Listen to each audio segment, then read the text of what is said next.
Les papillons. Les papillons vivent dans divers environnements, comme les forêts tropicales, les prairies, les jardins et les montagnes.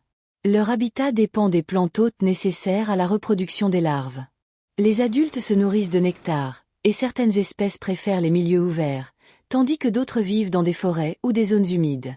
Selon l'espèce, ils peuvent migrer sur de longues distances ou rester au même endroit, particulièrement dans les régions tempérées où ils passent l'hiver sous forme de chrysalides ou d'œufs. Ensuite, leur anatomie.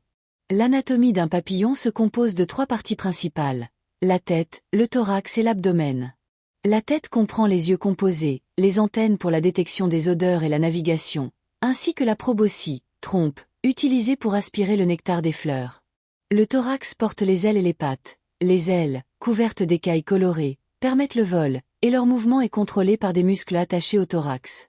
L'abdomen, généralement allongé et segmenté, contient les organes internes, tels que le système digestif, les organes reproducteurs et les trachées pour la respiration. Cette anatomie permet aux papillons de s'adapter à divers environnements et comportements, leur donnant la capacité de voler avec agilité et de se nourrir de nectar. Par la suite, les papillons ont des régimes alimentaires variés selon leur stade de développement. Les chenilles, au stade larvaire, se nourrissent principalement de feuilles de plantes hôtes spécifiques à chaque espèce. Une fois adultes, les papillons changent de régime alimentaire et se nourrissent principalement de nectar grâce à leur proboscis. Certains, comme le macaon, peuvent aussi se nourrir de sève d'arbres ou de poussière minérale. En plus de leur alimentation, les papillons contribuent à la pollinisation en transportant le pollen d'une fleur à l'autre.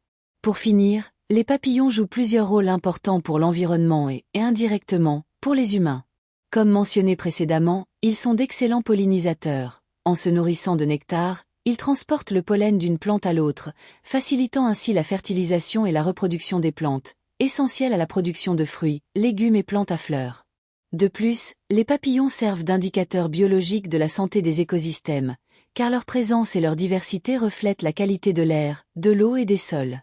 Une diminution de leur population peut signaler des problèmes environnementaux, comme la pollution ou la destruction des habitats. En contribuant à la pollinisation de nombreuses espèces, ils participent également à la biodiversité, essentielle à l'équilibre des écosystèmes.